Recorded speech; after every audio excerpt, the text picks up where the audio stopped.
Good evening, everyone. Nice to see you all. Thank you so much for joining. I've followed the normal format, so I have muted everyone, but please do feel free to unmute yourselves if you so wish. I've also posted in the chat the link to the handout if you didn't manage to download it earlier.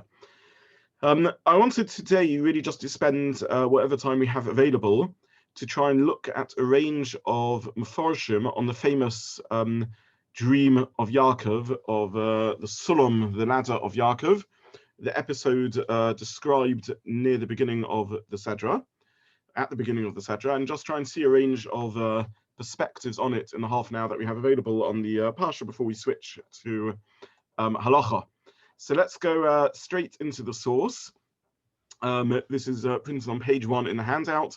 VaYeitzei Yaakov mi Beersheva vayelech harana, vayifka b'makom vayonen sham. He chanced upon the place. We don't know what it means when it says the place. It sounds like it's a well-known place. Vayifka b'makom. He chances upon the place, a place that we've met before.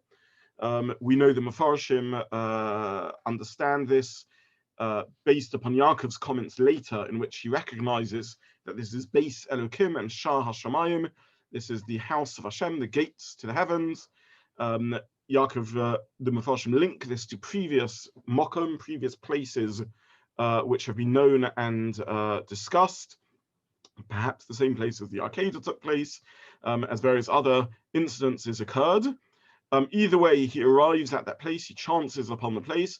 Vayachalo in Pasuk 12, V'hinei sulam mutzav arza, v'roshu magia shemaima. There's a ladder, mutzav arza, planted towards the ground, v'roshu magia hashemaima, and its head reaches hashemaima, towards the heavens. Its head isn't in the heavens, but its head reaches towards the heavens. V'nei malachei Elokim olim v'yordim bo. The angels of Hashem are going up and down it. V'nei Hashem nitzav olav. Hashem is standing above it or above him. Vayomer ani Hashem, and he says, I am Hashem, etc. So this is the first two pasukim, or the crucial two pasukim that describe the dream. And there's a lot to pick up on these two pasukim. A number of things which aren't clear, the exact positioning of the sulam, exactly what is unusual about this, Nitzav Olav standing over it, standing over him, who is Hashem standing over. And also there seem to be three surprising features of this dream, indicated each time by the word V'hinei. V'hinei means behold, note. So there's behold, there's a sulam mutzav arza, that's one surprise. The second surprise is V'hinei Malachei Elokim olim v'yordim bo, that the Malachim are going up and down it. And the third surprise is V'nei Hashem nitzav olav. Behold, Hashem is standing over the Malach. So these are three unusual features which surprise Yaakov and create an impact. The other trigger to an enormous amount of commentary, and something we will focus upon a little bit today, is V'hinei Malachei Elokim olim v'yordim bo. The angels of Hashem are olim v'yordim bo, are going up and down the ladder. And all the Mefarshim pick up on this unusual phraseology, because we are used to thinking of Malachim, angels, as being messengers of Hashem. Indeed, that is their name. Malachei Elokim, angels of Hashem, means messengers of Hashem. And if the location of divine control is at least symbolically or metaphorically referred to as being in Shamayim, in the heavens, then surely the origins of Malachim being sent out to humanity, to earth, the origin of the Malachim should be in Shamayim, should be in the heavens. In which case we would expect that Malachei Elokim Yordim v'olim bo, that the source and origins of the Malachim are from Shamayim, and they descend and only then ascend. So this is picked up by all the Mefarshim, and I just want to spend a little bit of time looking at how the different approaches to understanding this. So Rashi already notes this. Olim v'yordim. says Rashi, ascending and descending. Oilim tchila v'akach yordim. They first ascend, then they descend. These are malachim shelivuhu ba'aretz. Ein yotzin chutz la'aretz v'alu l'rakiya v'yordim malachi chutz la'aretz l'avoso. The angels which accompanied Yaakov up to this point, now on the intersection between Eretz Yisrael and Chutz La'aretz, these angels leave Yaakov and new angels descend. So Rashi understands the dream to be primarily about an indication of a change in the nature of hashgacha pratis, the nature of divine intervention and oversight over Yaakov.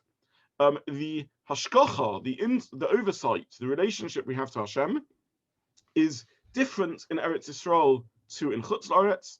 Eretz Yisrael is described as Eretz Asher Eino Hashem Nekecha Bo Mirishis Hashana V'ad Achris Hashana. It's the location where Hashem's attention is constantly experienced. Whilst HaKadosh Baruch is aware of all of us and every detail in our lives, our awareness of Hashem's awareness alters depending upon our location. The essence of a Mokum Kodosh, of a holy place, is that we are more aware of Hashem's relationship to us, and therefore the nature of the Malachim, the Hashgacha Pratis, the relationship between Hashem and nature and our experiences, differs between Eretz Yisrael and Chutz La'aretz. What are Malachim? We've discussed this in previous shiurim. We looked at this in Parshat VaYetzei, when we saw the debate between the Rambam and the Mekubalim about whether humans are greater or lesser than Malachim in terms of their awareness of Hashem. But on a simple level, Malachim are the shluchim, the messengers of HaKadosh Baruch Hu. Hashem sometimes interacts with us directly. A great person experiences this perhaps as the highest level of Nevuah.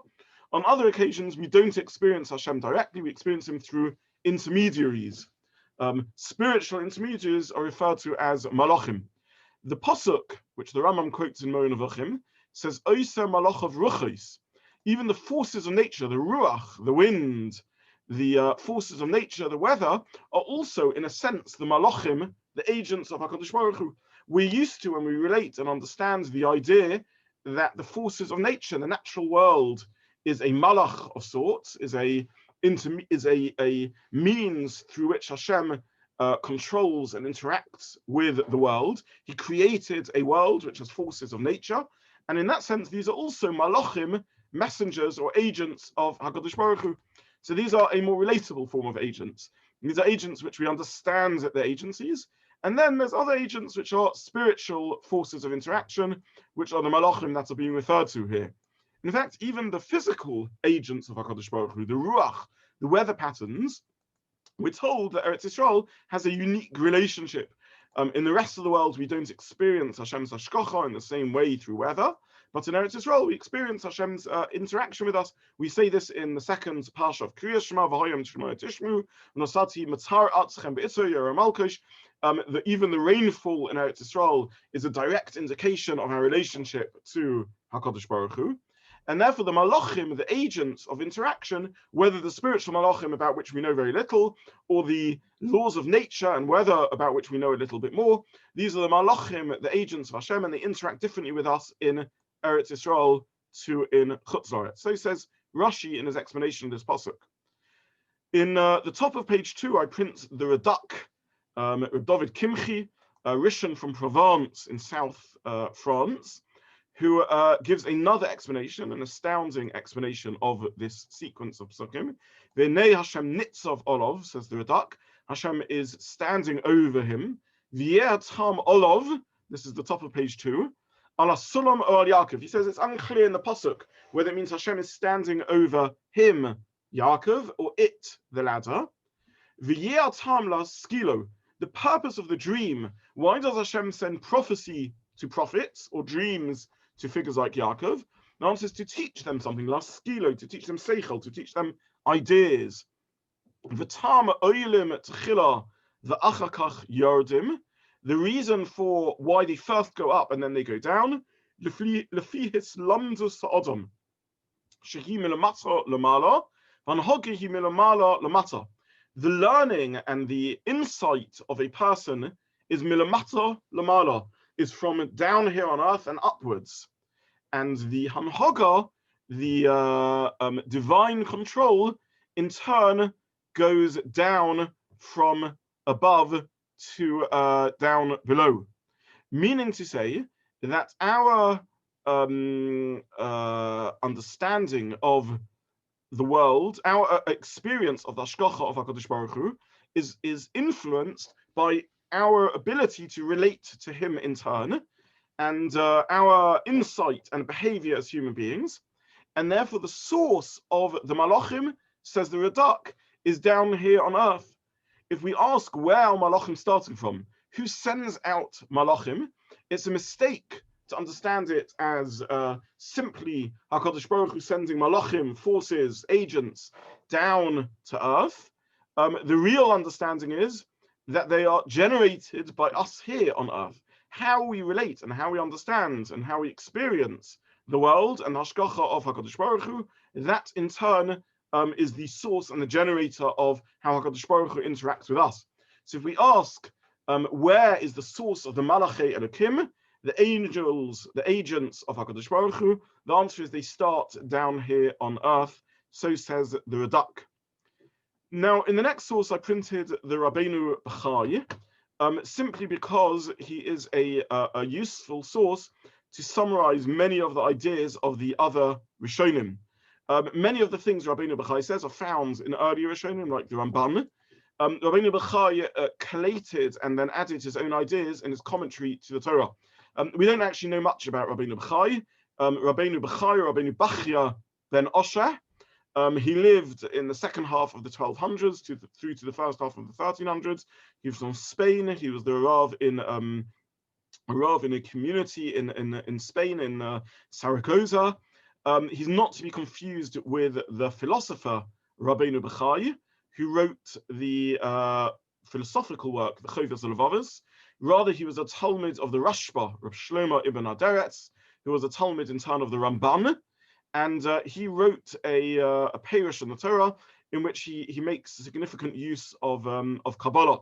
He speaks on all levels. He shares Peshat, he shares Medrash, he shares philosophical analysis, and also the method of Kabbalah, relying a lot on the works of the Ramban. And here in this source, we see a number of approaches that he gives to this topic. And it's simply, I printed it simply because it was a good way of summarizing all the sources that there are on this parsha. And the first explanation is Derech HaMedrash Sulam Ze Sinai Chushbonei Dedain Kechushbonei Dedain. The cheshbon, the calculation, what we would call the gematria of one, is like the gematria of the other. Sulam is in gematria Sinai. And the ladder that Yaakov is seeing is Sinai. In other words, we ask ourselves, what is the image of the prophecy of the ladder that Yaakov is seeing? He's seeing the link between heaven and earth. That's what Hashem is teaching him over here. What is the primary vehicle of link? Sinai, the revelation, the giving of the Torah. And the Rabbeinu B'chai then goes on to explain the moshel, the parable of the Sulam that Yaakov is seeing, which parallels the events at Sinai. In other words, Yaakov is giving a foreshadowing, a preview of what's going to happen in Har Sinai, and he's being told that the route to the relationship to HaKadosh Baruch Hu is through Torah, through revelation at Sinai. We find actually Yaakov linked to the concept of Torah. If we ask ourselves the primary vehicle of worship of HaKadosh Baruch Hu, of the others, whilst Avraham is associated with Chesed, and his relationship to Hashem is primarily through his own insight, through his own philosophical inquiry into searching for Hashem, and Yitzchak is associated with Avodah, the work and service of HaKadosh Baruch Hu, things that we've discussed in the last few weeks in great depth. Titein Emes Yaakov, the mid of Yaakov is Emes, which is associated in Kabbalah and in Chazal with Torah itself. In other words, Yaakov is the third and the conclusion of the others, an idea that we'll talk about a little later again, is associated with Torah. The realization that the culmination of ability to connect to HaKadosh Baruch Hu, it's insufficient to have merely human-generated understanding, philosophical understanding as per Avram, and the avodah of Yitzchak, it needs Torah itself, and Yaakov is being given a foreshadowing of this, seeing a Sinai type experience. And the Rabbeinu B'chai goes on to say, Rosh Magia Hashemayma, the head of the ladder reaches the heavens, like Har Sinai, its head is in the heavens. The foot of Har Sinai is Tachtis Ahar, is Muktza of Artsai, is where Klal Yisrael are standing. And then he says something fascinating. The name Malachei Elokim, who are the angels of HaKadosh Baruch Hu? They're Moshe and Aaron. This is Moshe and Aaron. Who are the beings that Yaakov sees ascending and descending the Sulam, the ladder, Har Sinai? These are Moshe and Aaron. These are human beings.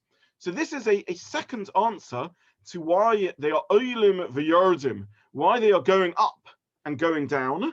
The answer is because these are human beings who are the true Malachim, the true agents of HaKadosh Baruch Hu. If we can jump to the top of page 3, Rabbeinu B'chai quotes this time not a Medrash, but the Rambam in Mo Nevuchim. And the Rambam in Mo Nevuchim learns that these Malachim, he doesn't go with the Medrashic understanding that this is foreshadowing Har Sinai in particular. He just says, who are these Malachei Elokim, who are Olim v'Yordim, who are these messengers of Hashem? The answer is these are the Nevi'im. Because in general, a Novi is someone who becomes a Malach, who becomes a message, who subsumes themselves into being an agent of HaKadosh Baruch Hu. Normally, a human being is not a Malach because we have our own desires. We're not pure agents of HaKadosh Baruch Hu. However, there are humans who achieve the role of being messengers and agents of Hashem, and these are Nevi'im. And this, says the Rambam in one of his explanations in Mo Nevuchim, is the meaning of these Malachei Elokim that Yaakov sees in his prophetic vision of the Sulam. He sees how they're human beings, and we understand therefore why these are Olim v'Yordim Bo, why they first go up and then go down the ladder, because the source of these Malachim are human beings, are here on earth. In fact, this is a general linguistic feature of the Rambam, in which he many times refers to Malachim, particularly Moshe Rabbeinu himself. Many times refers to Nevi'im, prophets, particularly Moshe Rabbeinu himself, as a Malach, as a Shliach, as a messenger of HaKadosh Baruch Hu. So the Rambam has a stylistic pattern in which he interchanges the word Shliach and Malach for Novi, rather than what we use, which is the more common language of Nevuah. And the word Novi comes from Nivs of Asayim, the elocution, the expression of the mouth, the aspect of a Novi that teaches outwards, that communicates. However, the inner life of the Novi is that of being a Malach, that of being an agent and a Shliach of HaKadosh Baruch Hu, and these are the Malachim that Yaakov sees going up and down. In other words, he's being told something in the Rambam's understanding, not just about Matan Torah like the Medrash says, but about in general the ladder to bridge between heaven and earth. The way to climb the ladder is to be a shliach, is to be a messenger of HaKadosh Baruch Hu, which means to achieve the state of Nevuah. It's possible at this stage in Yaakov's life that he isn't yet a Novi, or certainly not a Novi on the highest level. A chaloim, a dream, is perhaps describing a lower level of Nevuah than full prophecy. And Yaakov here is being sent a mission statement as to what sort of role to aspire to in the Rambam's understanding. We already saw the Radak, who says this dream has an educative quality to it. The Rambam also understands it's an educative quality. However, the nature of the education is telling Yaakov about what a human being can become. We'll see later that at this stage in Yaakov's life, he's not yet Yaakov Avinu in the fullness of spirit. There's still gaps or things he needs to achieve that he hasn't yet achieved. And in this understanding, Yaakov is being shown what he can aspire to of Nevuah. Going out of order simply because we looked at the Rambam in quoted in Rabbeinu B'chai, the second half of what the other idea the Rambam says, which Rabbeinu B'chai quotes, so I'm still here on the top of page 3, he says this is how the Rambam in one area of Mo Nevuchim explains it. However, in another area of Mo Nevuchim, the Rambam says that these Malachim that are referred to are what we would call the forces of nature. The Rambam goes with a Greek terminology in which the forces of nature are referred to as the 4 elements, the Arba Yesodas. We'll leave aside the anachronistic language of the Rambam's understanding of science, but in modern day terminology, the Rambam says that the angels that he sees ascending and descending the ladder are the forces of nature. In other words, Yaakov is being taught something about how HaKadosh Baruch Hu runs the world. Don't just look at the world and say this is nature. look at the world and understand that the forces of nature are the Malachim of HaKadosh Baruch Hu, are the agents and angels and messengers of HaKadosh Baruch Hu. Phenomenal idea. And therefore, this is the message that Yaakov is being taught over here. Realize when you look at the world that you're seeing something different. Realize when you look at the world that what you are seeing as the simple forces of nature, learn to see them as messengers of HaKadosh Baruch Hu. And then the Rambam quotes this pasuk I just mentioned, Oser Malach of Ruchos, even the wind is the angel of HaKadosh Baruch Hu, the forces of weather and nature are the angels of Hashem. So if we ask the Rambam, can we aspire to see a Malach? The Rambam would answer yes and yes. You can aspire to see a human being who has become a Malach, and every time you see the forces of nature at work, you're seeing Malachim. So this is how the Mon Avuchim understands in his two explanations. And again, therefore, we understand why these Malachim start on earth, because these are the forces of nature which act as the agents of HaKadosh Baruch Hu. Let's jump in Rabbeinu Bechai, given the time that we have available, to the third explanation that Rabbeinu Bechai gives. So we're going back to page 2, explanation C, which he quotes from the Bereshis Rabbah, from another midrashic source. V'hinei malachei Elokim, who are these angels of Hashem who are olim v'yardim, who first go up and then go down? Says Rabbeinu Bechai, shel Sodom, these are the angels who are given the mission of turning over Sodom. Shenidchu memchitzoson, they were expelled from their natural territory, from the angelic sphere. V'achakach olu they now go up, they are readmitted into the heavenly sphere, and then they go down to do their shalichus, their agency from Hashem. So before we analyze this further, just on a Peshat level of this Medrash, what is Rabbeinu Bechai quoting over here from the Medrash? He's quoting the idea of what we call fallen angels. These are Malachim who went to upturn Sodom and somehow failed in their mission. What happens when a Malach fails in its mission? These Malachim are expelled. They wait on earth for a time, perhaps seeing out their time of punishment. That's why they are on earth. That's why Olim, they first need to go up to be restored back to the heavens, and then Yodim, they can carry on doing their mission. What is their sin? How did they fail?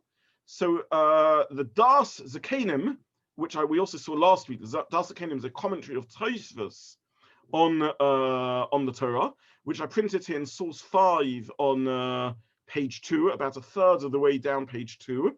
The name Malachim Olam, he brings a more elaborate version of the Medrash. These are the angels who went to turn over Sodom. They claimed covered for themselves. We are going to destroy Sodom, taking the credit for themselves. What do you mean we are going to destroy Sodom? Surely you should have said Hashem is going to destroy Sodom.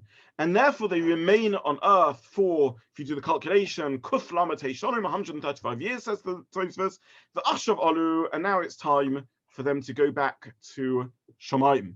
Now, what are we meant to make of this concept of fallen angels, of angels that sin? I use the term fallen angels, even though it's not here found in the Medrash, because of course there's another Medrash that links this to the Nephilim mentioned in Parshas Noach. How can an angel fall? How can an angel sin? We discussed again in Parshas VaYeitzai, the Meshech Chochmah's thoughts around the role, the distinction between Malachim and humans, and the thoughts of the Kabbalim on this, the thoughts of the Rambam on this. But certainly both schools of thought seem to assume that angels do not have bechira, they do not have free will. So either this Medrash is making a different assumption and believes that angels are also free-willed beings, which seems to contradict the essence of what we mean by the term malach. Because the whole point of labeling a malach, an angel, angel doesn't mean much. It's one of these words in English that we use that we don't know what it means. But a malach is a shliach, a messenger, an agent. And the whole essence of the malach is defined by what it is. It is an agent. If it is an agent, then surely it doesn't have a mind of its own. So there's two schools of thought as how to understand these midrashim that talk about these malachim who have sinned. And there's a piece in Rav Dessler in his Michtav and Me'elio, in his letters from Elio, Rav Dessler speaks about this medrash here and in Noach and in other places that talk about the concept of an angel that sins. And he gives 3 ways of understanding it. First way is the one I mentioned. Maybe Malachim do have Bechira. We're not going to go into that. It seems a minority opinion, if a legitimate one at all. The second explanation he gives is that what causes an angel not to have Bechira is not its essence. It is a conscious being and therefore capable of Bechira, but is its clarity of vision. It has an unclouded awareness of HaKadosh Baruch Hu. It's a being, a bodiless being, a being which has a clarity of perception of spirituality, and thus is unable to sin because of its closeness and consciousness of HaKadosh Baruch Hu running world. Were we to have such clarity of vision, we would also lose our Bechira. Now, the Malachim who are sent to uproot Sodom are sent down to planet Earth. In fact, these are the Malachim who perhaps appear to Avram and receive Hachnos Azachim. They are Malachim who are embodied, who adopt some form of physical status. We discussed in Parshat VaYetzei the debate between the Rambam and the Mekubalim as to whether this is even possible. The Rambam perhaps learns that the whole story is a dream because a Malach can't adopt a physical body. A Malach is a spiritual being. A Malach can no more adopt a physical body than a concept can. If I ask you what color is the number 2, this is a meaningless question. It doesn't. Number 2 is a concept. It's not the sort of thing that can adopt a body. The Rambam's view is that Malachim also cannot adopt physical forms. However, if we understand, like the Ramban and others do, that these were Malachim who were embodied, who received a physical body, we can understand this is no mere physical body that the Malachim have received. They have become physicalized. They have become beings capable of interacting on a physical level here on earth.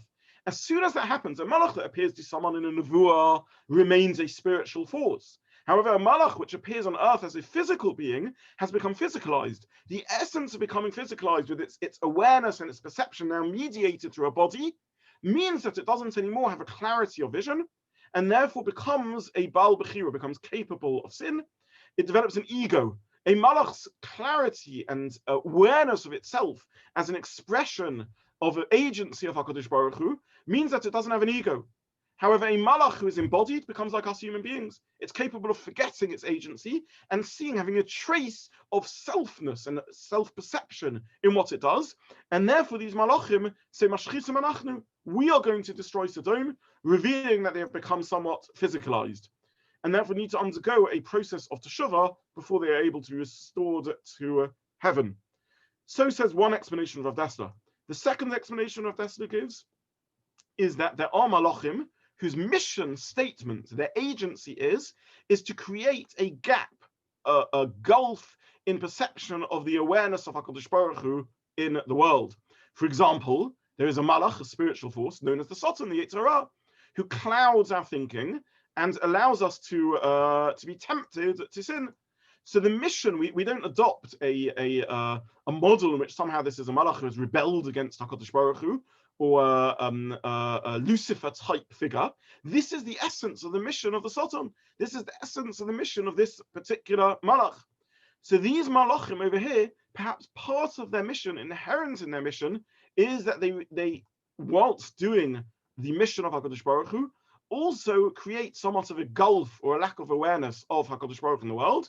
And their mission is not complete until it's finished. And it takes them time to finish their mission, because inherent in what they do when they turn over Sodom is something which creates a gap in perception and awareness of Hashem. In fact, Avram challenges Hashem on this. Avram says, your destruction of Sodom is Hashofet Kol Haaretz Ve'yaseh Mishpat. Even to the great Avram, he can't see how what's happening to Sodom is a Kiddush Hashem, is a bringing an awareness of Hashem in the world. On the contrary, it seems to bring a Chilul Hashem, in which we don't see the justice of HaKadosh Baruch Hu in the world. So the essence of turning over Sodom is a terrible travesty of seeing HaKadosh Baruch Hu in the world. Olam Chesed Yiboneh. HaKadosh Baruch Hu created a world which is a world of chesed, where we're meant to see the overflowing loving kindness of Hashem. Avram can't see a Sodom, he can't understand a Sodom. He says it's a Shofet Kol Haaretz Ve'yaseh Mishpat. And therefore there's a gulf in perception, there's a gap in awareness of Hashem, a chilul Hashem, if you like, created by these malachim whose mission is to do this. This is what it means when it says they need to remain on earth, and that somehow they've intervened in an awareness of HaKadosh Baruch Hu. When is this corrected? With a Yaakov. Because a Yaakov is Titenemes Yaakov, is the middle of truth. Yaakov is the balance between the chesed, the perception of a world of overflowing loving kindness, which is a Yaakov, of an Avram, and the din, the strict justice and severity of a pachad Yitzchak, of a relationship to Hashem as a force of justice and strictness in the world, mediated by a balance which Yaakov finds. And it's when Yaakov achieves this midah of amalgamation and merging and combination and harmony, which is the quality of Yaakov, of balancing these disparate middos and ways of relating to Hashem, and Elokei Avram, and Elokei Yitzchak, and Elokei Yaakov, three different perceptions of how we interact with Hashem. It's at this point when he sees the sulam, the bridge between heaven and earth, that the malachim are able to ascend. So this is a third explanation of the Medrash. We're running out of our half an hour slot. In fact, we've run out already. So I'll just very briefly mention a final two sources over here before we move on to the second half of shiur, which is halacha. The Rabbeinu B'chai says Olim v'Yardim. This is source E over here on page 2. Olim lemala royim demus Yaakov chakuk b'kisei hakavod Yardim lemato motzinos yoshin. They go up on high. Why do they start on earth? They are angels who look at Yaakov on earth, they ascend to the heavens, and then they come back down and they see Yaakov down. There's another medrash which I don't have time to look at in full, but I'll just mention that it's there on the sources, which speak about the malachim wanting to attack Yaakov at this point. In other words, what does it mean to look at a Yaakov in heaven and then look at a Yaakov on earth? In this midrashic reading, what Yaakov is being shown is that there are two Yaakovs there.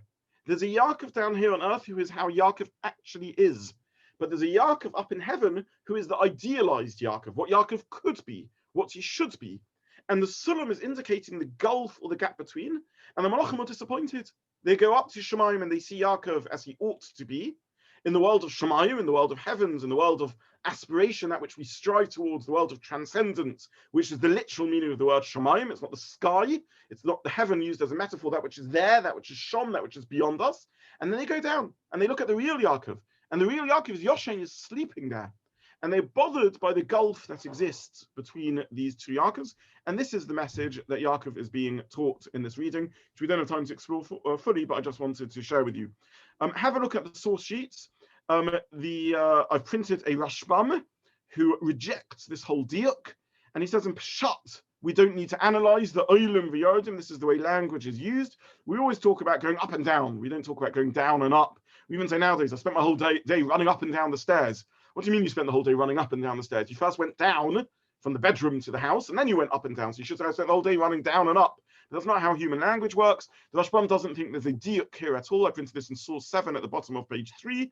The Rashbam is a master of Peshat, and therefore he doesn't believe that in Peshat we need to explain anything. It's only Medrash that needs to explain anything. And on source 4 and 5, I printed a very, very beautiful set of ideas from Samson Raphael Hirsch, which again, we're not going to have time to look at today, but have a look at the source sheets, and I hope that's a resource that people can enjoy. So this concludes the thoughts that I wanted to share on the Parsha. I say it concludes the thoughts, and of course it doesn't conclude the thoughts. There's so many more Mefarshim to see, but I hope that the sources I printed will be there accessible to people to have a look at other ways of understanding this fantastic nevuah or dream that Yaakov experiences. I want now to switch to the second half an hour. We've got slightly less than half an hour this week of this shiur, which is in Hilchos Shabbos. And we'll spend now at least 2 or 3 weeks dealing with our next malacha, which is the malacha of Mavir, of lighting a fire on Shabbos. Now, as with all previous malachas, when we first start learning the malacha, we think there's not too much to learn about it. Well, of course, I'm not going to light a fire on Shabbos. I know that. What else is there to discuss? We face that challenge when we learn kosev, writing, who writes on Shabbos, what's there to learn on that. But as we will see, this malacha is enormously applicable in all sorts of scenarios. It's much more relevant than we might think. So we finished Makkeh B'Patish last week, and now we start our new Malacha of Mavir, of lighting fires on Shabbos. Interestingly, of all the Malachas, this is the only one, or perhaps one of two, which is singled out explicitly by the Torah, and was the source of a great schism and divide in the Jewish world for many centuries, and to a degree, a divide that exists still to this day. The Torah, as we know, when it tells us rather not to do malacha on Shabbos, simply says don't do malacha on Shabbos. It's also called malacha, don't do malacha, creative work on Shabbos, and it doesn't define what the malachas are, what these creative acts are, and it is left to Torah Sheba'al Peh to determine the definition of the 39 categories of malachas that we refer to as the Avos Malacha. There is one exception to this, which is the malacha of Mavir, of lighting a fire on Shabbos, because the pasuk says, "Lo savaru eish b'chol moshe seichem yom Shabbos." Do not light a fire on Shabbos in your moshe seichem, in your dwelling places. Now, why is the malacha of Mavir singled out from all the other malachas and listed by itself? So this is a machlokus in the Gemara. Two explanations. Either lalav yotzos, it was singled out because it is of lesser status than all the other malachas.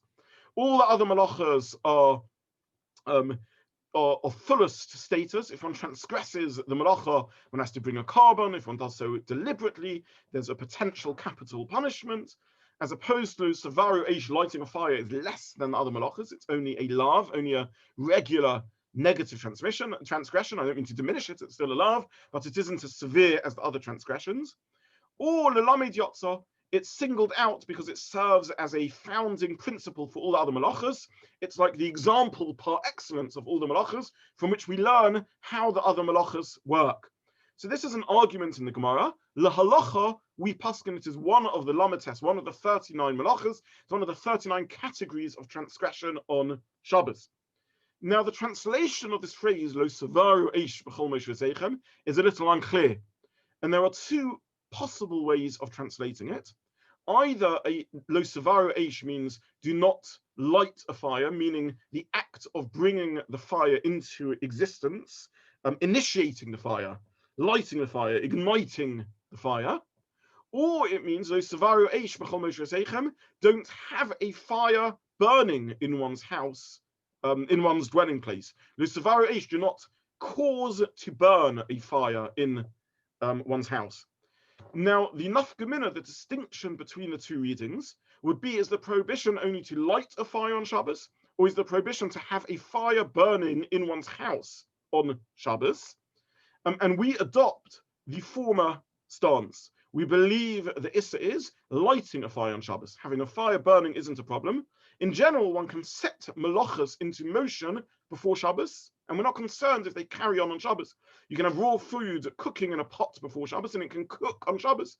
Bishul is when I engage in the act of cooking on Shabbos. If I've triggered and started the process before Shabbos, then at least as far as Torah law is concerned, there isn't a problem. In some instances, Chazal said don't even start the malacha before Shabbos because it can confuse people. But in general, things that are triggered and started before Shabbos, it doesn't matter that they're happening on Shabbos. In fact, this is the concept of lighting a fire before Shabbos, even though it's burning on Shabbos, or the concept of a time switch in which we use a mechanical device or electronic device to cause something to happen on Shabbos.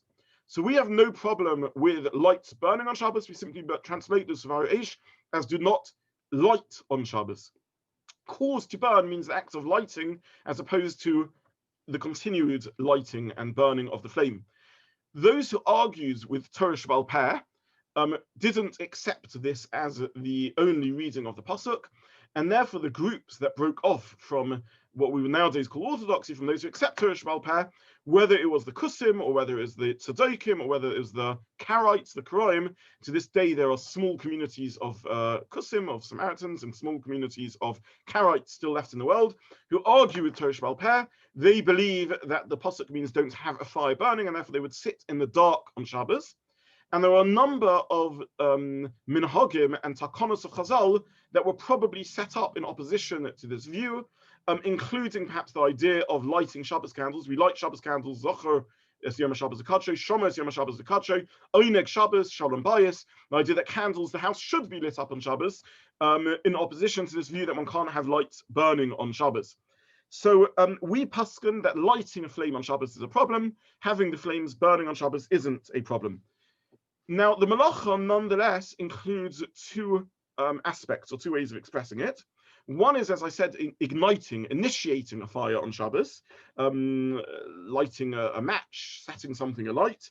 And the other one is adding fuel to the fire, putting more wood in the fireplace or oil in a cup of oil. Adding fuel would be, or raising, turning the gas on higher on Shabbos. All of these would be examples of this Malacha of Mavir, of lighting a fire.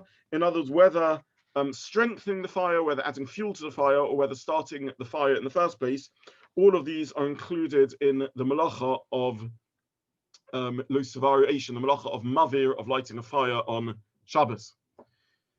Now, how we define a fire was something discussed through the Doros, through the generations, and has become of particular importance when we look at modern technology.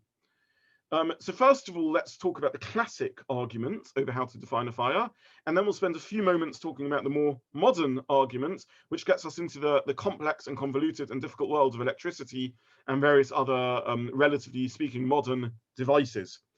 There is a machlokas rishonim about whether the essence of a fire is that it consumes the product that is burning, or even without consuming the product that it's burning, it's still included in Havara. Now, in the olden days, this was when one took, for example, a piece of metal and heated it until the metal began glowing. The glowing metal is a fire of sorts, in the sense that it has become red hot, and it is therefore giving off now its own heat and light. We nowadays would say it's giving off electrons. We now understand what's happening with that, and therefore could be included in Havara. And according to many of the Rishonim, it is indeed included in the Malacha of Havara. So glowing, causing a sheet of metal, a piece of metal to glow, would be included in the Malacha of Havara. And the chiddush of this is that even though nothing is being consumed, nonetheless, this is included in the Malacha of Havara. So says the Rambam in the 12th Perek of Hilchos Shabbos, Perek Yud Beis. The Rambam says, if you heat up metal in order to smelt it, this was the reason why you would heat up metal in the past to such a degree, in order to purify the metal or smelt it. Harizeh told us Mavir v'chayev. It is a subcategory of Mavir, and therefore one is chayev for so doing. Other Rishonim argue, and they don't believe it's Mavir. Perhaps it falls under Mavashel, perhaps it falls under other Malachas, but it isn't the Malacha of Mavir.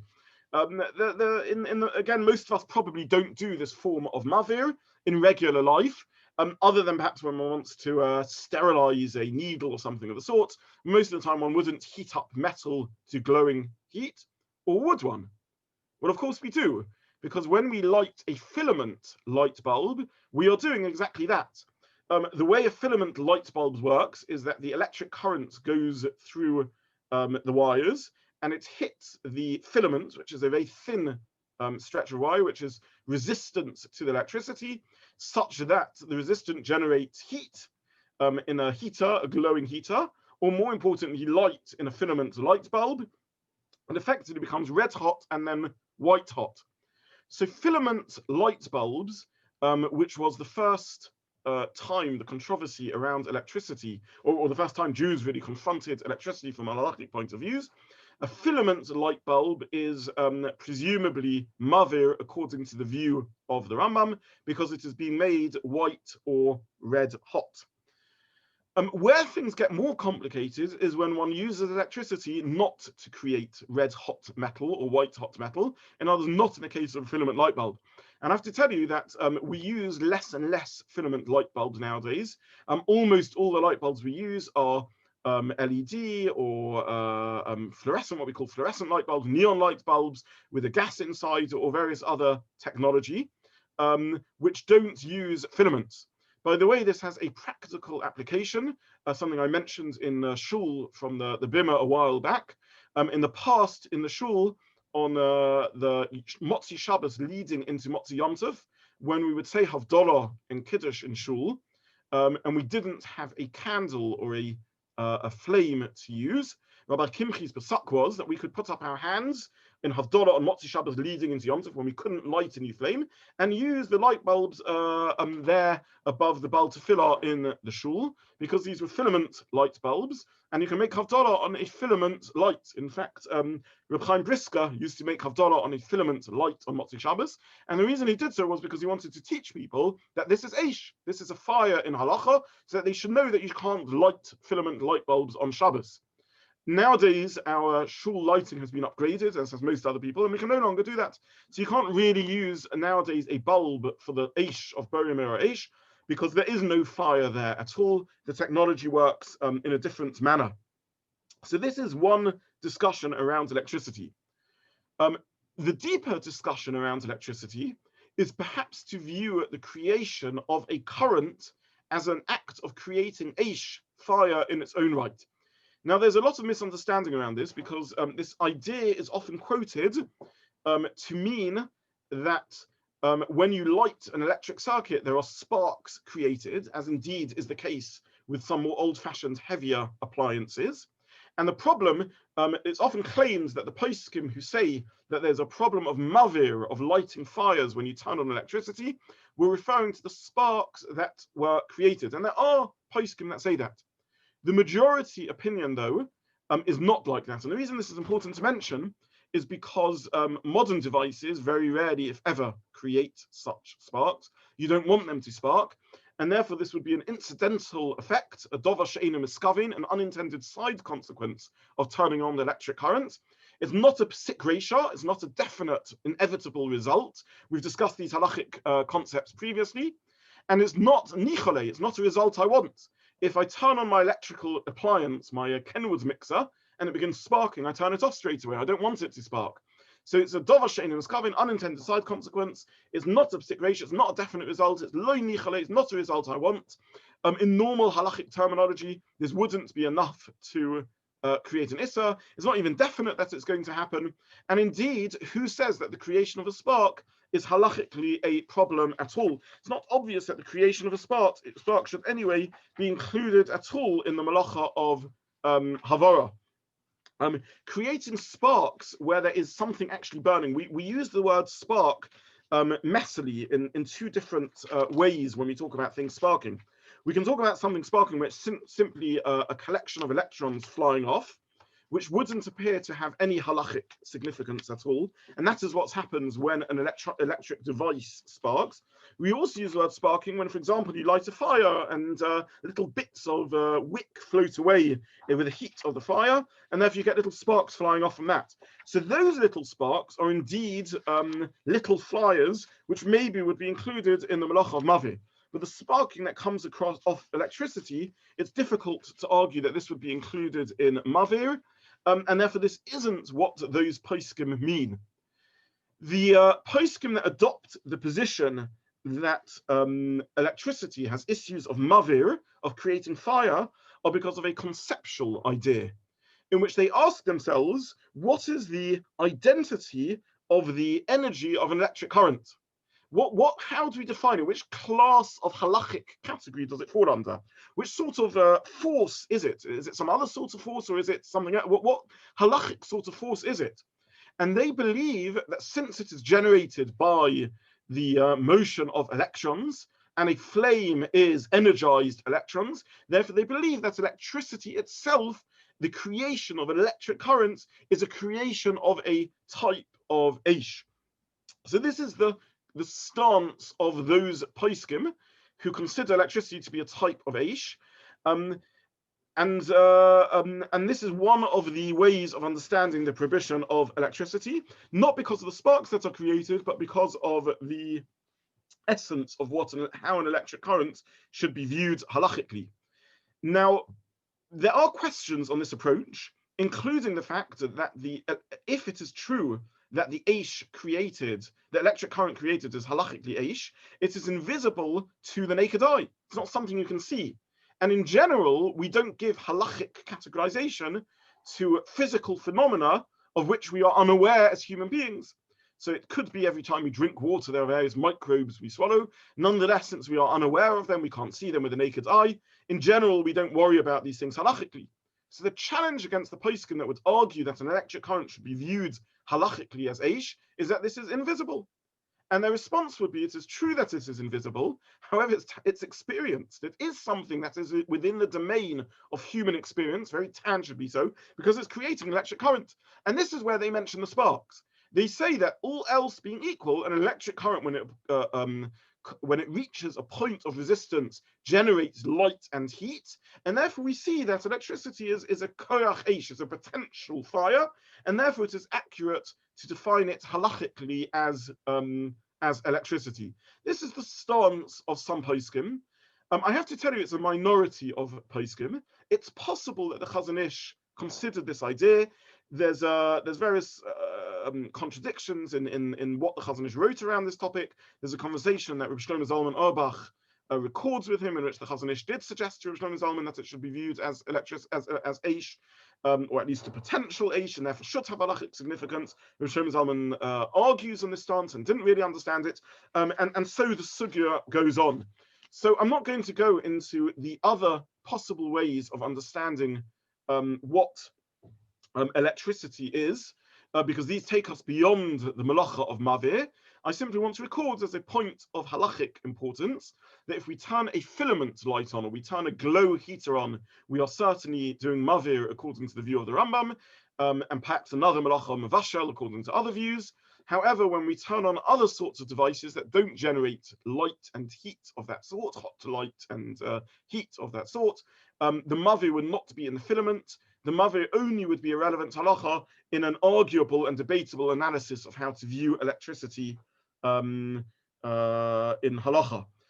There are plenty of other candidates for the problem with electricity, which are beyond the scope of this share, and therefore I'm not going to go into. So my intention here is not chas v'shalom to argue that electricity is not problematic on Shabbos. It certainly is. All the poskim agree after a century of the issue being thrashed out, but it's important to halachically determine what the issue is, and this will affect how we paskin dealing with electricity in emergency situations, and what the best solutions are for the security forces in Israel, for hospitals, and other situations of danger to life, of pekuach nefesh, where electricity needs to be used. If you define electricity as mavir, then we'll halachically deal with it in one way. If one defines it as another malacha, then we'll halachically deal with it another way. So this is an example of mavir in day-to-day life, which is the use of electricity starting to create a filament light, and possibly in other uses of electricity. What I want to speak about now, though, is a fairly common shiur that I get, which is generating heat and light through chemical means.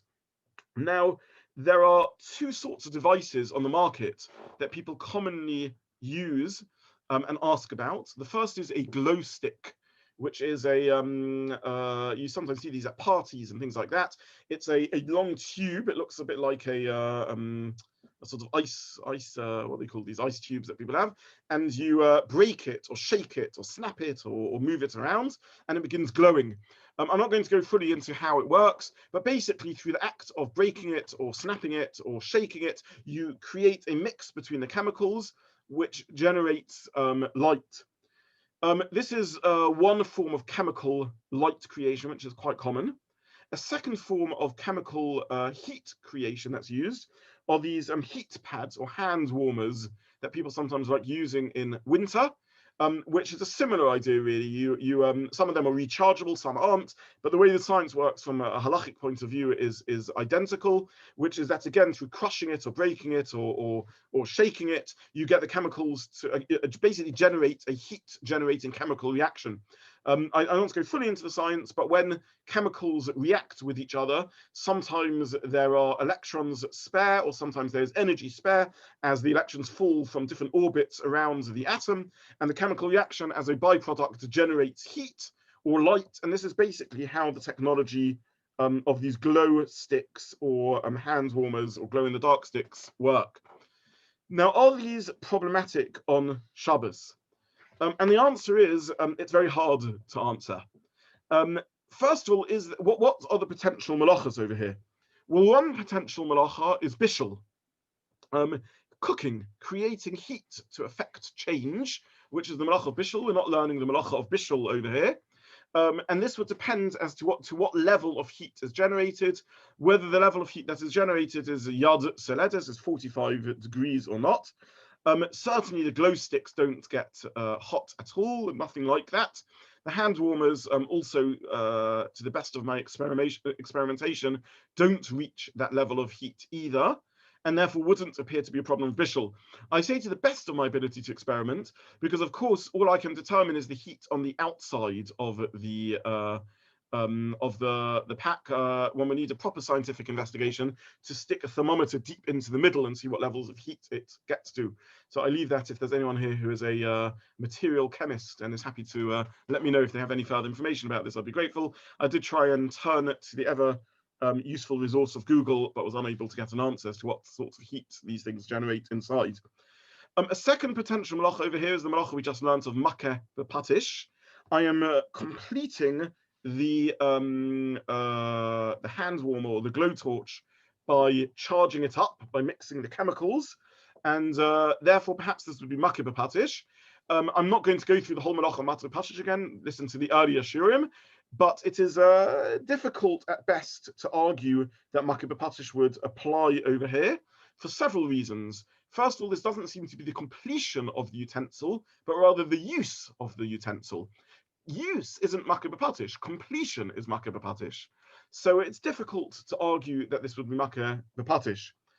A third potential transgression over here would be Mavir, creating a fire or a flame. And it does not appear that Mavir should be relevant over here, because even the looser definition of Mavir, which would include a piece of metal glowing red hot, still it would appear that the definition of Mavir is something which has a burning element to it.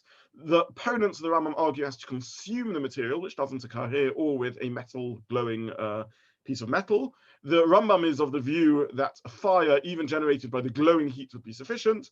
However, the chemical heat generated here wouldn't appear to conform with either definition, and therefore I don't think Mavir applies over here. The final candidate for the transgression over here would be moilid. Moilid is bringing something new into existence, and it is a drabonon. The sugya of moilid very briefly comes up in two places in Shas. Moilid means giving birth, literally, laholid, to give birth, to bring something new into existence. There's many examples of moilid in halachic literature. One example of moilid is creating ice out of liquid, or liquid out of ice, because one's bringing a liquid out of a solid. Melting fats may be an example of moilid. Freezing things may be moilid. Infusing a scent into a garment may be moilid. We discussed this last week. Moilid appears basically in two places in Shas, in the Gemara in Shabbos, non aleph on base. The Gemara says that you can't crush ice into a container on Shabbos and produce water. And the second place is the Gemara in VaYeitzai, in which the Gemara says you can't add scent to a garment and make it into a scented garment. It's unclear exactly what the prohibition of moilid is. It may be associated with makeh b'patish, bringing something new into existence. It may be it's a sufficiently creative act because something new has come into existence that therefore moilid would apply. And it is possible that this would be a transgression over here, that by lighting or mixing the chemicals and creating heat to be generated, I'm bringing something new into existence, and therefore moilid would apply. By the way, as an aside, there are those that argue this is the problem with electricity. I'm bringing a new force into existence, and therefore, even though it's no other malacha, it is moilid, which is perhaps a subcategory of makeh b'patish, or just its own category of bringing new things into existence. And if it's possible that the creation of this chemical mix and creating heat is moilid. Nonetheless, it doesn't appear to be similar to other examples of moilid in the poskim, which are normally more tangible, like liquid out of solids, or a scent imbued and embedded in a garment. And therefore, the practical halacha I give people, and I believe this is in line with many of the poskim, is do not use these fire sticks for no reason. Do not use these heat-generating gloves or pads for no reason, because there may be some isurim involved over here. Nonetheless, since there is no clear issa here, if there's a medical need to use them, then one should do so and can do so with a shinoi. So sometimes people are prescribed these hot pads to help with back problems and other such things. If there's a medical need to do so, one can do so with a shinoi, but otherwise they should be avoided on Shabbos, not after investigation because of Mavir, but because of the other possible isurim that are involved. So this concludes what we have time to cover today in the Malacha of Mavir. And in Hashem, next week we will look at other scenarios of Mavir and try and come to some halachic conclusions. One of the reasons, by the way, I chose Mavir next in the Malachas is because, of course, Hanukkah is approaching, and Mavir is relevant to some of the halachas of flame lighting and fire lighting on Hanukkah, but that's to await another week. I'll stop there for today, unless there's any questions anyone wishes to ask. Otherwise, I wish you all a very good evening.